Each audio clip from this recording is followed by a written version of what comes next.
from about 15 years on up, a great deal of my thoughts were basically unshareable. We are all evil in some form or another. Are we not? Yes, I am you. Not 100%, but I am you. My mother was a sick, angry, hungry, and very sad woman. I hated her, but I wanted to love my mother. This is Serial Killing, a podcast. Hello again, and welcome to Serial Killing, a podcast. This is Alyssa Carroll, and I am your host and the creator of @serial_killing on Instagram, where we go through the life stories of serial killers to see if we might catch a glimpse of why they displayed their famous, vile, and disturbing behaviors. This week's podcast will be on Rodney Alcala. Rodrigo Alcala Bucor was born on August 23, 1943 in San Antonio, Texas. So, as we do, let's get into some history for that time. In 1943, World War II was still going on. The building of the Pentagon had been completed. The U.S. announced that food rationing would go into effect. The U.S. and the U.K. met during the Quebec Conference to discuss the further invasion of France and Italy. Finally, Allied forces invaded Italy, forcing the Italian government to surrender quickly. Italian dictator Benito Mussolini had already been overthrown. Then Italy declared war on Germany and agreed to help the Allies in exchange for leniency for Italy. But getting the Nazis out was proving a much more difficult task than they had anticipated. German forces liquidated the Jewish ghetto. German forces in North Africa did surrender, but more than 2,000 citizens of Budapest were sent to concentration camps. At this point, now the Allied leaders of the UK and the US met with the Soviet Union in Iran. The British and American troops bombed Hamburg, which killed 42,000 German civilians. But on a lighter note, the All-American Girls Professional Baseball League was created. The U.S.'s longest-running Broadway musical, Oklahoma, debuted. The Great Depression had finally ended. The Golden Globe Awards began, and one of the most popular singers at that time was Frank Sinatra. Other famous people born in 1943 were Chevy Chase, Billie Jean King, Janis Joplin, Robert De Niro, John Denver, Mick Jagger, and Jim Morrison. So this was, of course, the atmosphere that Rodney was born into. Now, Rodney's parents were Raul Alcala Bucor and Ana Maria Gutierrez. Their first child was Raul, born in 1941, then Marie Therese in 1942, Rodney in 1943, and finally his youngest sister in 1947, all of them born in San Antonio. His maternal grandmother also lived with the family. For all intents and purposes, his family was close, loving. There is no reported past mental health issues that I could find, nor any abuse or neglect inflicted upon him or any of his siblings. Now, of course, we can't be 100% sure, and as far as my research went, he hasn't said that any of that was an issue. When Rodney was 5 years old, he started kindergarten at St. Joseph Catholic Elementary, but then changed schools to Mount Sacred Heart. By all accounts, he got along with his peers and there were no issues with school. When he was 8 years old, his grandmother became ill, though with what I couldn't find. She told her daughter, Rodney's mother, that she wanted to spend her final years back in Mexico. So, Rodney's family packed up and moved from San Antonio across the border. He continued his education, but this time he went to a non-Catholic school, which would have been a considerable change, I assume. And at some point, not too long after, his grandmother died, but the family remained in Mexico. Now, when Rodney was 11 years old, and for reasons unknown, Raul, Rodney's father, abandoned the family and went back to the United States. Sometime after, Anna took the children and moved back to the United States, settling in the Los Angeles area. His mother then enrolled him into a Catholic school in East Los Angeles.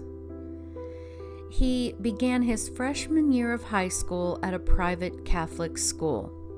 And again, he was popular, attractive. The girls loved him. He was charming and well-mannered. He was on the yearbook committee. He was on the track team, and he even learned to play the piano. But he eventually told his mother that he had had enough of private school and demanded that she allow him to go to public school, which of course she did. And in 1960, he graduated from Montebello High School. So that's all we have for his childhood, and I know it's not a lot, but it's enough, so let's get into it. I wasn't really able to find any background information on either of his parents. I was able to see that his father was born in San Antonio, but not where his mother was born. But I believe that it's safe to say that he was a second-generation Mexican-American, being that his maternal grandmother stated she wanted to live what was left of her life back in Mexico after discovering that she was dying. He and his family were uprooted in their younger years and moved to Mexico. And I'm sure there was a certain level of cultural shock, but I doubt it would be enough to have affected Rodney in any real negative way.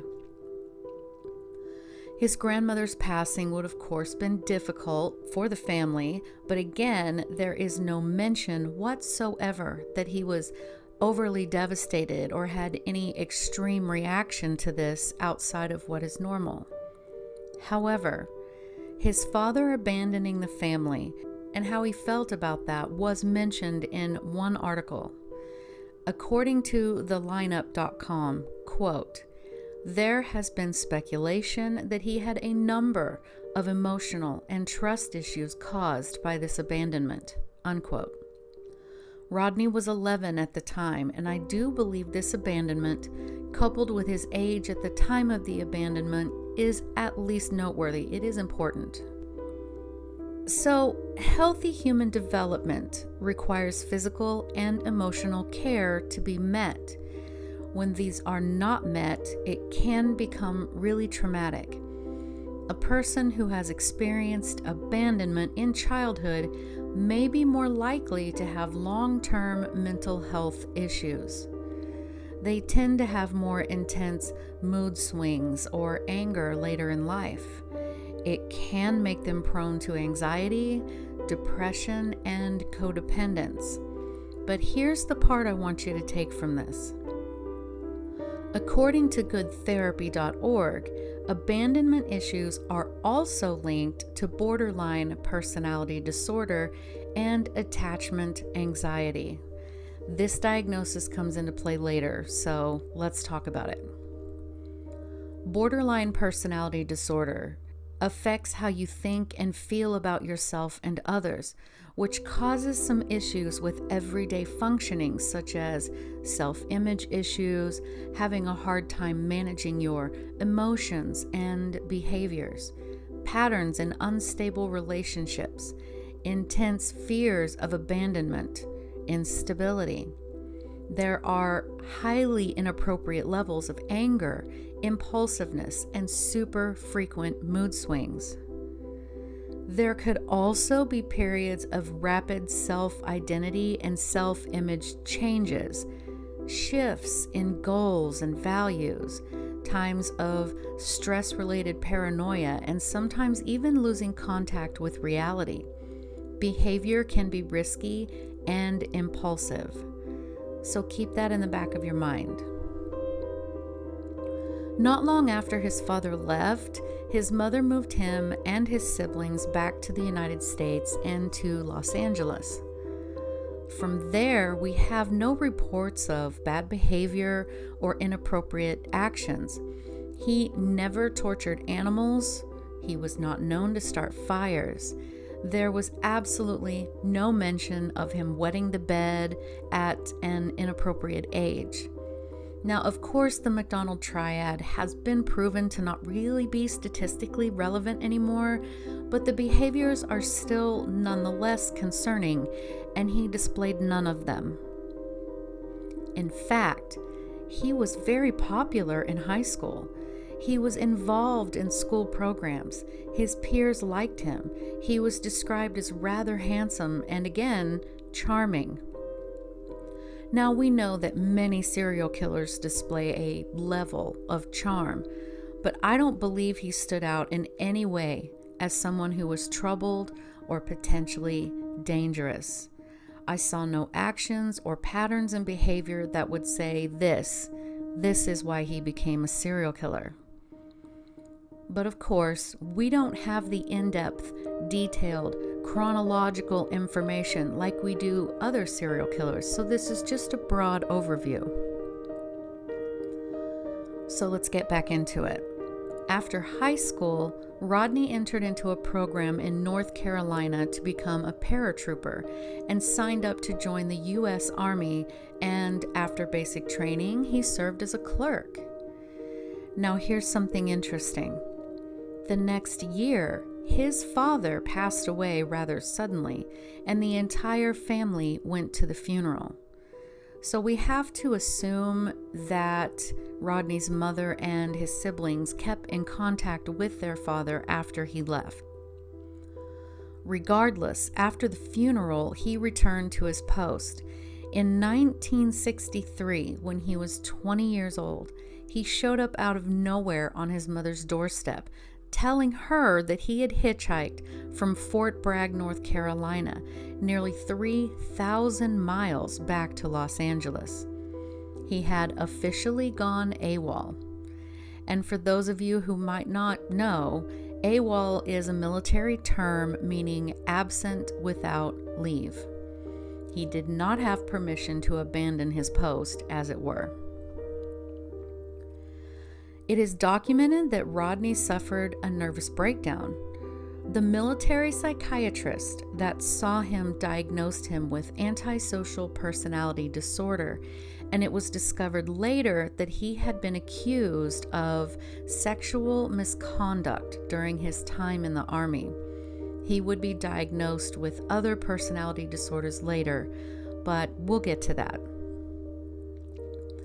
Receiving a diagnosis of antisocial personality disorder would mean that he was displaying a disregard for right and wrong, chronic lying, callousness, and disrespect toward others, using his charm to manipulate others for his own gain, arrogance, repeatedly violating the rights of others through the use of intimidation and lying, impulsivity, lack of empathy, significant irritability or aggression, and so on. The list is long. So he was given a medical discharge and sent on his way in 1964, and for the next 4 years he laid low. Not much is really known about what he did during that time, but it is theorized that he began having violent, sadistic sexual fantasies because in September of 1968, when Rodney was 25 years old, he committed his very first serious crime. 8-year-old Tolly Shapiro was walking to school when Rodney lured her into his car, saying he was a friend of her parents' and that he had something to show her. She later stated that she was wary of him, but believed what he said and got in. He then took her to his Hollywood apartment. Now, thankfully, someone witnessed him taking her. They followed him to see where he was going and then had to find a payphone because there were no cell phones back then, and they called the police. Using the information the witness provided, it led the police straight to Rodney's apartment. One of the officers at the scene said that they knocked on his door and Rodney, naked, answered the door. And he told them, I'll be right back, I'm getting dressed. He then shut and locked the door. That officer kicked the door in, and the scene he walked in on is forever seared into his mind. He stated that he could see Tolly's body on the floor in the kitchen, blood all around her. There was a metal pipe laying across her throat. Rodney escaped, naked by the way, out the back door, but in that moment, the police officer stated his first priority was that little girl. At first, they thought she was dead, but then she began to make gagging noises, trying desperately to breathe. Rodney had beat, raped, and attempted to strangle her with a 10-pound metal bar. Ultimately, Tolly was in a coma for 33 days after her attack. But once she was well enough, her parents fled and moved to Mexico. Inside his apartment was a treasure trove of photography equipment and tons of photos of very young girls everywhere. They found his identification and learned that his name was Rodney Alcala and that he had been a student at UCLA studying film and photography. But alas, Rodney had escaped. And curiously, in that same month, he was accepted into New York University's School of the Arts undergraduate program, only it was under the alias John Berger, sometimes John Berger. There's two pronunciations. I don't know which one is correct, Berger or Berger. Interesting note again, during this time at college, it is said that he studied under director Roman Polanski, which I find quite fitting, but I digress. From 1968, the year of his first attack, to 1971, he was on the FBI's most wanted list. But he lived in New York, out in the open, in full view, and undetected. He sort of adopted the persona of a hippie, a goofy film student, photographer, an attractive single young man, always donning a warm and confident smile. In June 1971, while in Manhattan, Rodney murdered 23-year-old flight attendant Cornelia Creeley. She had been moving into her new apartment, and after not being able to reach her, her boyfriend finally called the police.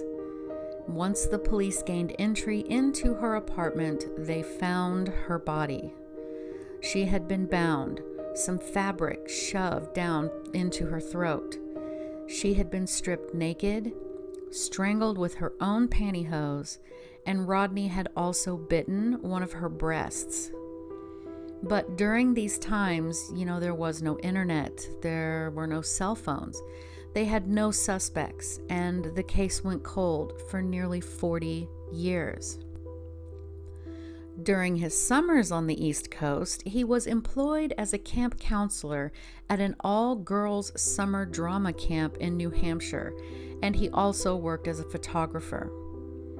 But in 1971, 2 girls from the camp just happened to recognize him on a wanted poster that was hanging in the local post office because they were going to send some letters. They then told the camp director, who recognized him immediately and contacted the FBI. They were thankfully able to arrest him and extradite him back to California, and at this point, he was 28 years old. So, during the trial for the kidnapping and attack on the 8-year-old little girl, he did receive a life sentence. But in August of 1974, after serving less than 3 years, Rodney was released. They could only convict him of assault because they couldn't get Tolly's family to come testify against him. Under the, quote, indeterminate sentencing program, unquote, at that time, it allowed the parole board to release criminals if they showed evidence of rehabilitation. He did have to register as a sex offender, though. Yeah, I know, guys, it turns my stomach too. So once he was out, he found work as a photographer, but it didn't take him long to get into trouble again. 2 months after being released, in Huntington Beach, he kidnapped a 13-year-old girl and forced her to smoke marijuana with him. Luckily, a park ranger caught a whiff of the smoke and went looking for the people using. Rodney was arrested and convicted on a parole violation, as well as selling drugs to a minor, and he went back to jail. He was again declared, quote, reformed after a little over 2 years and released. In the summer of 1977, his parole officer thought it would be, perfectly fine to allow Rodney to move back to New York. It is believed that not long after he got back, he killed 23-year-old Ellen Jane Hover, whose parents owned this famous nightclub, and she was also Dean Martin and Sammy Davis Jr.'s goddaughter. Witnesses said the last person she was seen with was a photographer named John Berger. Her remains were found buried on the Rockefeller estate. Within a couple of months of being back in New York, he then went back to Los Angeles and began working for the Los Angeles Times. And then he also did some wedding photography on the side.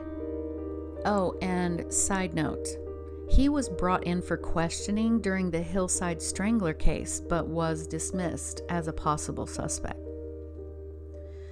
Rodney then met and murdered 18-year-old Jill Barcombe. He raped her, he strangled her with the leg of her own pants. He then smashed her face in with a rock. Her body was later found sort of rolled up in a ball in a ravine. In 1978, Rodney Alcala was selected to be a contestant on the game show called The Dating Game. He was introduced as a, quote, successful photographer who got his start when his father found him in the darkroom at the age of 13, fully developed. Between takes, you might find him skydiving or motorcycling, unquote. Rodney stated that he was a banana to be unpeeled. The girl that was asking the 3 men questions, though she couldn't see them, liked Rodney's responses, and at the end of the episode, she chose him. The camera closed in on his face, and his smile was so much like a Cheshire cat, it is a bit unnerving. So, the woman and Rodney met up backstage and, began talking. She later said that the longer she spoke to him alone, the more uncomfortable and unnerved she became. So she decided to decline the actual date, and experts think that this rejection could have been an accelerant, if you will, to his later killings. The mindset of a narcissist does not take rejection well at all. Of course, for her, it was probably the best decision she ever made. Then, 27-year-old Georgia Wixt was murdered by Rodney in her Malibu apartment. He had raped, strangled her, and beaten her to death with a hammer. Then, 32-year-old Charlotte Lamb's body was found in the laundry room of an apartment complex. Rodney, too, had raped and strangled her. Then, on June 14, 1979, 21-year-old Jill Parento, a computer program key punch operator, decided to go out with a friend to this nice little bar, and there she met Rodney Alcala. The next day, she was found dead in her apartment, bound, raped, and strangled. At this point, Rodney was 36 years old. He was asking people to model for him, young women, teen girls, even younger teen boys, and a lot of them naked. At Huntington Beach on June 20th, 1979, two friends, 12-year-olds Robin and Bridget, were, the best of friends, and they loved to dance and do gymnastics. And in fact, on that day, Robin was supposed to start answering phones at a ballet studio for work to be able to take lessons there for free, so to speak. Robin showed up at Bridget's house to hang out for a bit before she would go to the ballet studio. The girls walked across the street to the beach where they encountered Rodney Alcala. He asked them if he could take their picture for a photo contest, and Robin happily agreed. But a neighbor who happened to recognize the girls and be on the beach saw this strange man talking to them and asked, "Hey, is everything okay? You girls all right?" And Rodney kind of turned his face away really quickly and walked away.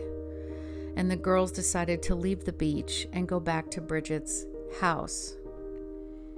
When Robin stated she needed to leave to get to the studio, Bridget told her to just take her bike and ride fast. Robin agreed and rode off. 12 days later, Robin's mutilated remains were found. Rodney had dumped her in a remote location 40 miles from the beach up into the hills. There was nothing left really but her bones. Bridget described the man that had stopped them on the beach and had taken their picture, and a composite sketch was created, and Rodney's parole officer saw it. He contacted the authorities and told them that he believed Rodney was the kidnapper, that he was a convicted sex offender, pedophile, and what he had done to little Tolly. Now, during this time, Rodney also had a girlfriend who was into photography as well, and she says that she suspected nothing, that there was no change in his personality or behavior. Rodney was telling people that he was a professional photographer, and he wanted them to model for him. One 15-year-old girl that he photographed, he knocked her unconscious and raped her. She was only able to escape him when he walked away to relieve himself. Now, once Rodney had seen the composite sketch on TV, he chemically straightened his hair and cut it much shorter.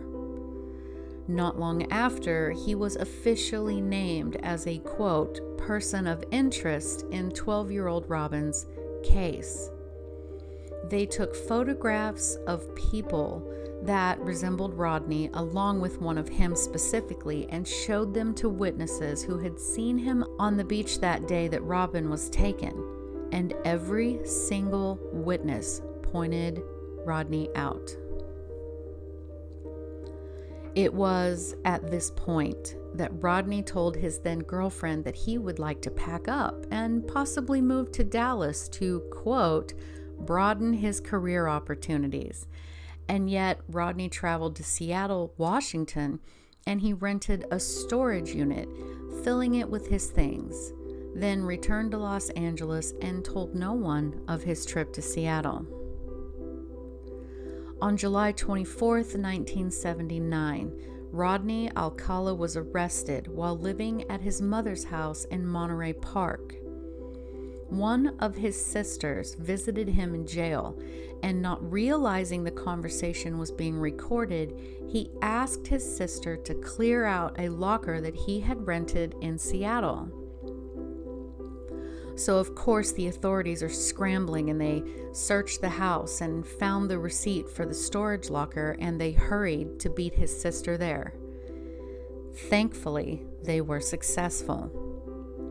Inside that locker, they found Robin's little earrings that she had been wearing, along with a lot of other jewelry that he kept as his trophies, along with thousands of photographs of women, young girls, young boys, some quite sexually explicit, and they suspected there were many, many more murders than they knew about.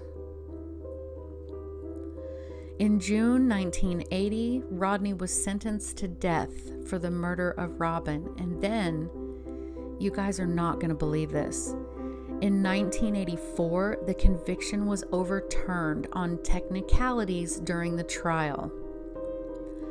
Thankfully, he was kept imprisoned, and another trial happened in 1986 where he was convicted of murdering Robin again. And again, the conviction was overturned. The defense felt that he was not given proper protections. But thankfully, again, he was kept in prison as it was determined if yet another trial was necessary. At this point, Rodney was 58 years old, and now forensics had come a long way, and they resubmitted evidence for DNA testing, and they found that Rodney was responsible for other deaths. His semen was matched to other women in the Los Angeles area, and not just where one would suspect semen to be found, a very specialized local area, if you will. The semen was found on many places on the body, indicating he had assaulted the girls on several occasions. It was then that they found out just how twisted and disgusting he truly was. You see, Rodney is a sexual sadist. He would strangle these girls until they were unconscious. He would rape them. They would revive, and then he would strangle them again until they were nearly dead. Rinse and repeat until he finally strangled them until they were completely dead. He got off on seeing the complete terror in these women's eyes, the fine line between life and death, and the control he had over it. That's what arouses him the most. So in January 2010, he was tried again. Only this time, 66-year-old Rodney decided to defend himself.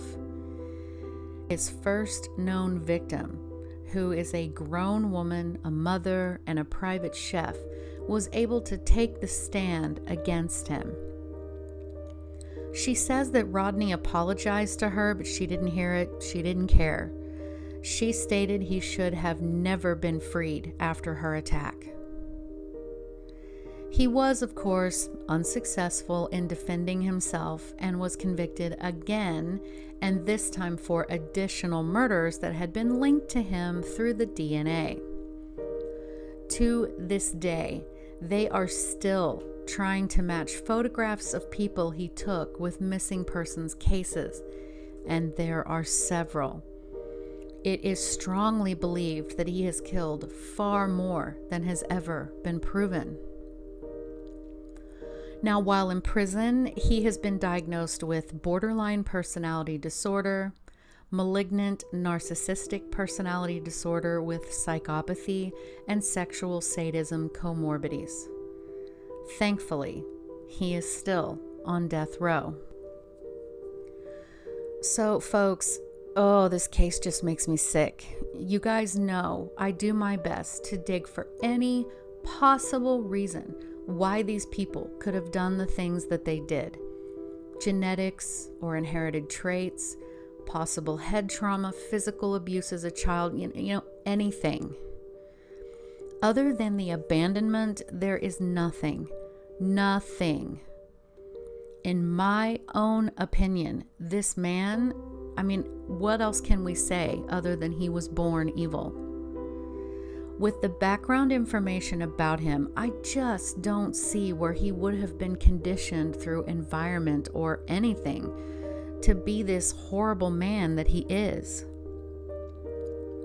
The song he played at his 2010 trial was a song about how someone wants to kill, and have veins in their teeth and so on. It's disgusting. He is just a sick, disgusting bastard. I shouldn't say that. I know. I'm showing some bias compared to other podcasts. I know. And I knew about Rodney before, but I didn't know just how sick and demented he really was. I just have a much harder time with cases that involve children. You guys know this. And I agree with Tolly that he should have been put away for good after her attack and almost murder. But what do you think? Leave me a comment on Instagram at serial_killing or YouTube under the same name of this podcast. I have a website, serialkilling.squarespace.com, and consider donating to the podcast. It takes a long time to put these together, but I love doing it for you. But most importantly, thank you so much for listening. I appreciate you guys. You don't know how much I appreciate you guys, because I know you could be listening to anyone else, but you're listening to me. And that's crazy and fantastic, and I appreciate it. Have a great day.